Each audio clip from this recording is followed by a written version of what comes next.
On RPM tonight, you've seen him in ARCA and the Busch Series. Where will Adam Petty show up next? Changes abound in open-wheel racing. What does Robin Miller know that you want to find out about? Elliott Sadler has quietly put together a respectable rookie season. How does Sadler stack up to fellow rookie Tony Stewart and previous Rookie of the Year winners? The countdown continues. Who sits ahead of Force and Yarborough on the list of the greatest North American drivers of the century? And will Tony Schumacher clinch the Top Fuel title? All the answers next.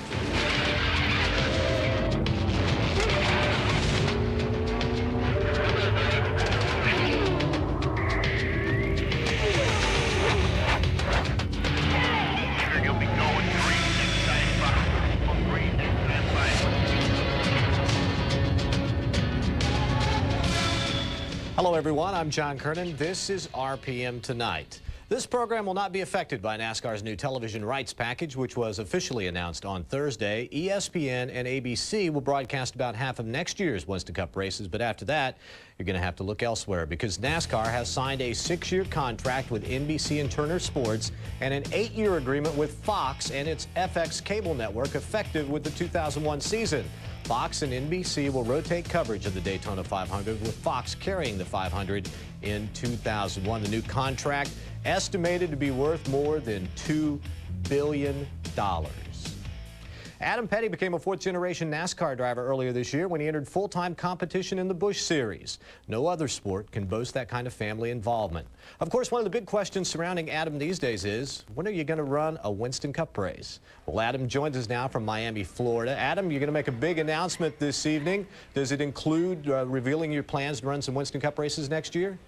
It sure does. You know, we're going to try to run 5 Winston Cup races next year, starting at Texas. And, you know, basically, we're just going to run the Busch Series again with Sprint sponsorship. It switched over from Spree this year, and we've run the last part of the year with Sprint on the car. But Sprint prepaid phone cards has been a very great part in shaping my career to be a race car driver. And it's just going to be neat then to be a part of me racing against my father for the first time. Now, I can see something in the background. It looks like it's made out of sand. What is that back there? They started building this on Tuesday, and it's the sculpture of my race car, and then on the left of me is the sculpture of my father, my grandfather, and me. And I've lost a little weight since the picture when they shaped this, but you know, it's a neat deal. We're in South Beach. We're about 45 minutes from Homestead, so this was a great place to make the announcement that it's going to be so special to me to run against my dad next year. So, do you think you're ready to run in the Winston Cup Series right now, Adam? You know, I don't know. It's been a long up and down year in the Busch Series this year, but I've learned a whole lot. And you know, I've always had the theory that a Winston Cup car is not anything like a Busch car. So maybe I'll get in there and I'll adapt to a Winston Cup car better than I will a Busch car. But I'm still going to run the Busch Series next year. I'm going to do my best to try to win a couple races. I think I set my expectations a little too high this year, but it's been a great year, and I'm just looking forward to going into next year and then starting off at Texas, running some 5 races with my father. What's the most important thing that you've learned this year on the Busch Series? It's a lot tougher than it looks out there. You know, just be patient, I think. That's the one thing is that it's just been tough. We've had some great runs. I don't think our finishes show a lot for how good we've run at a lot of places, but we've got Chris Huzzy come on board the second part of this year, and he's going to be on board next year, and he's a great crew chief, and I'm really looking forward to working with him next year, and I think we can do some great things together. Well, Adam, thank you very much for taking the time out to tell us about your plans for next year, and best of luck to you. Thank you very much, sir. The Miami Homestead Motorsports Complex marks the 5th new track added to the NASCAR Winston Cup schedule since 1994. That's where they raced this weekend. Matt Yoakum reports that 48 Winston Cup cars were unloaded in the Homestead garage area a day early so teams and drivers could get accustomed to the new racetrack. NASCAR has been racing in southern Florida since 1995. Most of the drivers have either tested or raced here in the Truck or Busch Series. But the 5-hour practice on Thursday gave the teams their best look at what it might take to conquer this challenging racetrack. It's definitely a handling racetrack with all the length of these corners, so you need a good chassis setup to let you get in the corner good. And the key here for speed is to get back into the throttle. Keep your momentum up through the corner, hammer that throttle down so you get down those long straightaways. Passing is very difficult here at Homestead. I think if you have a good handle run race car and your motor runs real well, you're going to have a good day. I don't think nobody's really, knows where or what's going to happen when the race starts. But qualifying trim, they're good. We're pretty good, and I think everybody's pretty comfortable. It's just different. It's big sweeping corners, and learned a lot here. It was a lot like Indy, but a lot tighter and changed it a lot. I'm hoping that the groove will move up so I have a 2-groove racetrack, but they've done a really nice job. Beautiful facility here. 400 miles at the 1.5-mile track will be a grueling test on Sunday. Thursday's practice was a chance for drivers to adjust to the long runs they will need to finish the race and prepare for the 1 lap of qualifying they will need to get into the event. We probably had 10, 11, 12 things that we wanted to try that we had on our list, and we really did get every one of them done that we wanted to get done. Got a chance to make a few, or make a qualifying type run. We'd been down here and tested about 2 weeks ago, did a lot of race run stuff. Only thing we really had to do was concentrate on qualifying, and that's what we really did today. We just worked on a lot of qualifying runs, just tried some different shock combinations, some different spring combinations, just worked on the sway bars and the standard mechanical things. During the open session, Point Leader Dale Jarrett worked primarily on finding a potent qualifying setup for Friday. This weekend, all DJ needs to do is finish 8th or better to clinch the championship. The car they brought is the first the 88 team ever built, winning 5 times in 19 starts. Sunday, it could win the most important race of all, the championship. In Homestead, Florida, I'm Matt Yoakum, ESPN. Thanks, Matt. The Pontiacs led the way in practice on Thursday, grabbing the top 3 positions. Bobby Labonte leading the way at 154.144 miles an hour. Rick Mast had the fastest Ford, 4th overall, 153.248, while Jeffrey Bodine posted the fastest speed for a Chevrolet, 6th fastest, 153.152. Later on RPM tonight, we'll tell you who was selected as the number 8 driver on our list of the best North American racers of the 20th century. So get your VCRs ready if you're not already rolling. Also still to come on RPM tonight, we'll check in with this year's forgotten rookie on the NASCAR Winston Cup Series. And when we come back, Robin Miller explains what's going on with the IRL and the Speedway Motorsports tracks. RPM Tonight is brought to you by Daytona USA, the official attraction of NASCAR. The major open wheel racing seasons are over, but there's still plenty to talk about, so Robin Miller joins us now from Indianapolis. Robin, a report says Texas and Atlanta will not pay sanctioning fees next year to the Indy Racing League. Now, if you're one of the other track owners hosting an IRL event, how would you feel? If I'm the Kentucky Speedway, Big John, I'm on the phone today talking to Tony George about, let's make a deal here, because I think the message it sends is we used to speculate, was Tony paying the purse or taking care of things at Phoenix and Loudon, some of the tracks that really struggle to get attendance. And I think this kind of puts it over the top in that you establish a precedent here that 2 tracks are kind of basically renting their track out to you. So what about the other people that have agreements? Obviously they have contracts, but I think this really kind of creates a pretty uneasy feeling, I would imagine, with the other tracks in the IRL. Yeah, I would imagine so, too. Now, yesterday we heard Bobby Rahal say that his team would like to be back at Indianapolis next May. How many kart teams do you expect to show up there? We started saying 5 or 10 teams probably a month ago when we first started talking about this, John. I think it's going to be a full onslaught. I imagine everybody's going to come. I hear a little birdie told me there's a little pot going on right now where they're going to pool their money, and maybe some of the teams that can't afford to, maybe getting some help.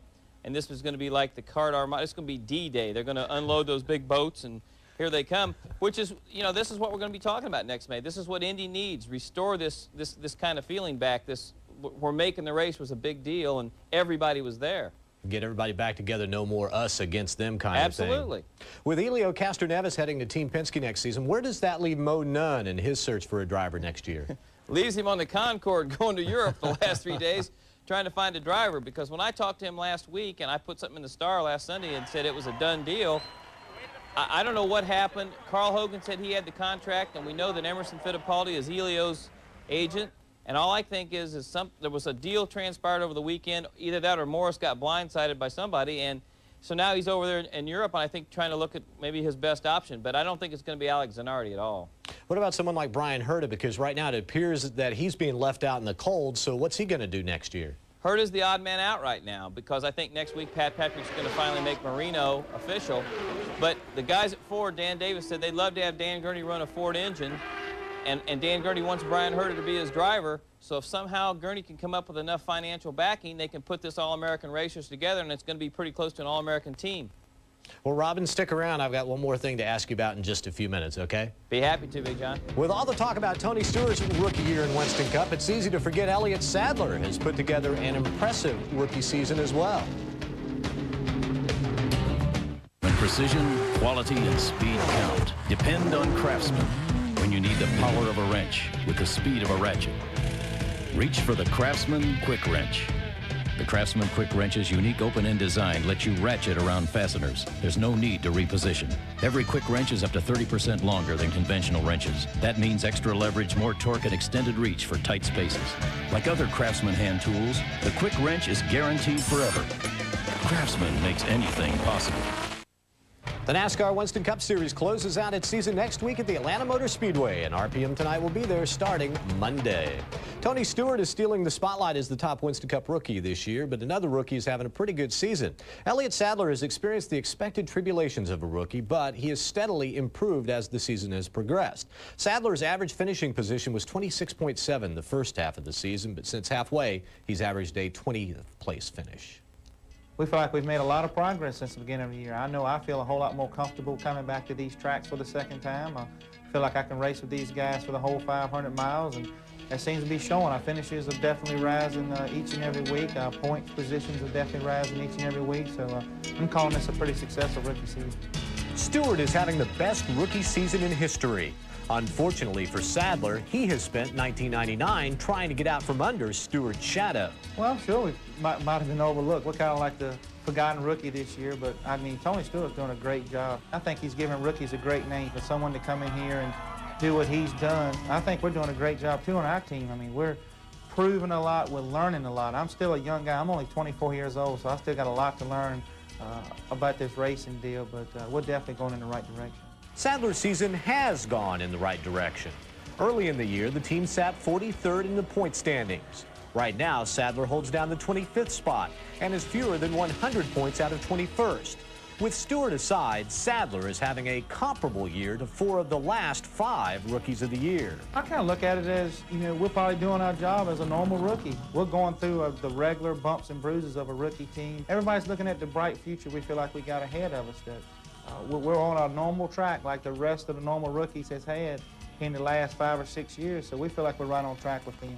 Sadler is only in his 6th full season in a race car and has experienced the excitement of victory lane every year. The Emporia, Virginia native didn't expect to win this season, but eventually he knows he can.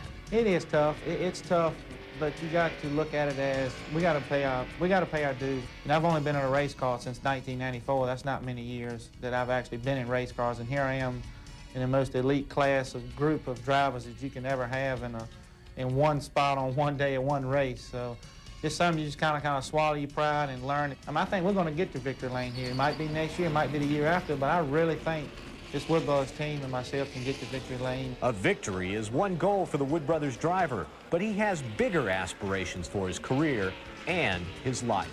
Well, I just want to be a successful race car driver.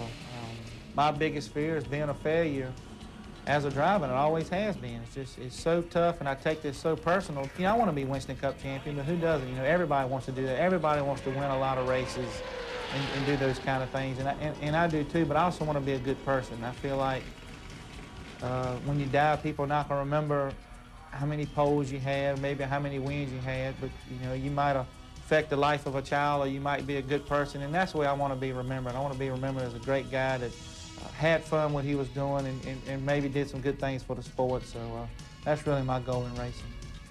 When we come back, driver number 8 on our list of the top North American racers of the 20th century. The Unser family has been synonymous with open-wheel racing in the United States for quite some time. Together, the Unser family has captured 9 Indianapolis 500 victories. And the leader of the group, Al Sr., received enough votes to make it into position number 8 on our list of the top North American racers of the 20th century. Al Sr. won his 4th Indy 500 in 1987 in one of the greatest underdog stories in all of racing. Back home again. Race day morning when we walked out on the grid together, his eyes were so bright. I remember the whites of his eyes were just so bright. And it was kind of an eerie look in him because I had never seen him that way. We knew that we could not run Mario. In other words, that was quite evident. Mario had us all covered that day. He was gone. And then when he had his problems, then we knew we could run with Roberta. That was typical Al. And, I mean, he stayed in there. He kept his nose clean, stayed out of trouble, worked the car, make the changes, and have the car where he wanted it to be at the end of the race. Karen doesn't want to look. Face, that tells you the story. She just crossed her fingers. She got everything crossed. She just praying to God that he could make it around the rest of this last remaining lap. You still don't think it's true. You know, you sit back and you say, man, did I really do this today? Now here it is. Your brother, Al Unser, joins A.J. Foyt as one of only 2 men ever to win the Indianapolis 500 4 times in his life. They put me on the headset with my brother Bobby, who was doing the telecast. Al, can you hear me? Yeah, I can hear you, Bobby. I just want you to know the family is proud of you. He was excited and I was excited. And then we came down out of the winner's circle and we start to get into the pace car to take the parade lap around. And then Al standing there. That did it. There wasn't a son in the entire world that was more proud of his father than I was of mine that day. Alfred Unser was born in 1939 in Albuquerque, New Mexico. Older brothers Jerry, Louie, and Bobby were already racers, so Al started in modified roadsters at the age of 18. 1 year later, Jerry was killed at Indianapolis.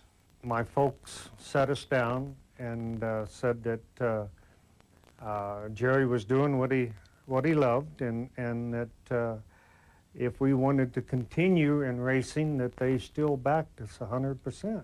I think that the 3 of us, Bobby and Louie and myself, it became a oh, I don't know what you want to call it, kind of like a payback that you want to show that racing is good. You know, it isn't something that because you have a brother that got killed doesn't make it bad. Al continued to follow the lead of his brothers. He followed Bobby to the Pikes Peak hill climb, to the dirt tracks of USAC, and then, in 1964, to Indy cars. The late 60s were dominated by the trio of A.J. Foyt, Mario Andretti, and Bobby. Quietly, in the shadow of his brother's success, Al was honing his skills. And he was a bit of a sleeper. He didn't say a great deal. He wasn't out there sort of hogging the limelight, but he was there getting the checkered flag very often. Unser won Rookie of the Year in 1968 and 5 races in 1969, despite a broken leg from Indy. But it was 1970 when Al came into his own.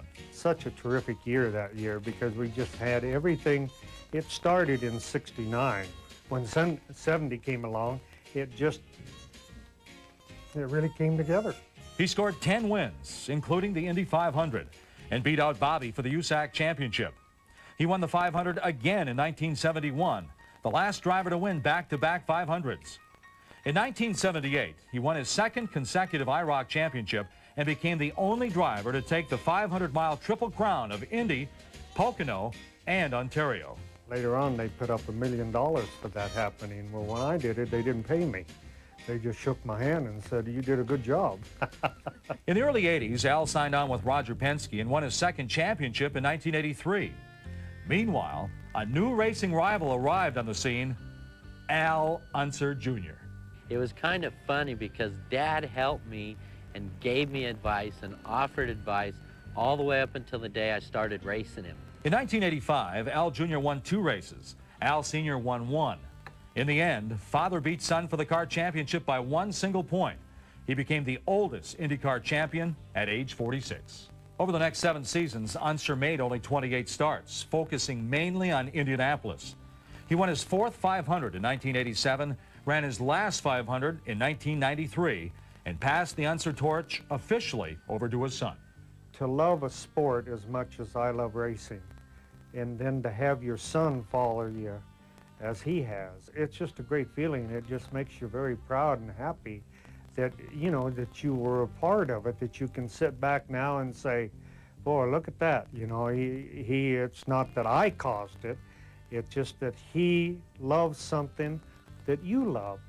And so it makes you very happy. It makes you very proud. It does me. He just walks up there and just blows you off.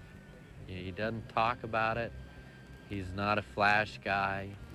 He's very quiet. He means what he says, and he only says it once. He's very, very smart, and the older I get, the smarter he gets.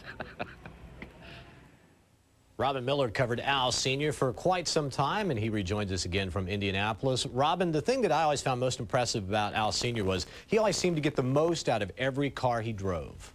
John, you heard Gurney say it. He wasn't flashy. He wasn't the best quote. He didn't have that much of an education, but when he was in a race car, nobody was smarter. And he had the most unbelievable talent for getting the car to the finish. He never did stupid things.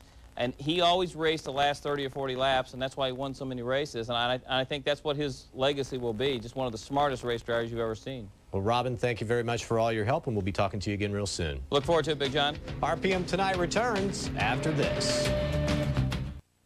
Respected team owner and engine builder Alan Johnson plans to add a funny car to his stable for next year. Johnson, who currently fields top fuel cars for two-time champion Gary Scelzi, plans to also run a funny car next season with Bruce Sarver behind the wheel. Here's a look at qualifying from Pomona for the season finale. Top Fuel is underway, so we're going to have to wait and see if Tony Schumacher clinches the Top Fuel title. We'll be right back. Don't forget, we have all the action of this weekend's season-ending NHRA event at Pomona right here on ESPN2. We'll be back here again Friday night at 7 Eastern with the latest qualifying news from Homestead. See you then. Good night, everybody. RPM Tonight is a presentation of ESPN, the worldwide leader in sports. Proud to be celebrating our 20th anniversary. For more, log on to ESPN.com, part of the Go Network, go.com.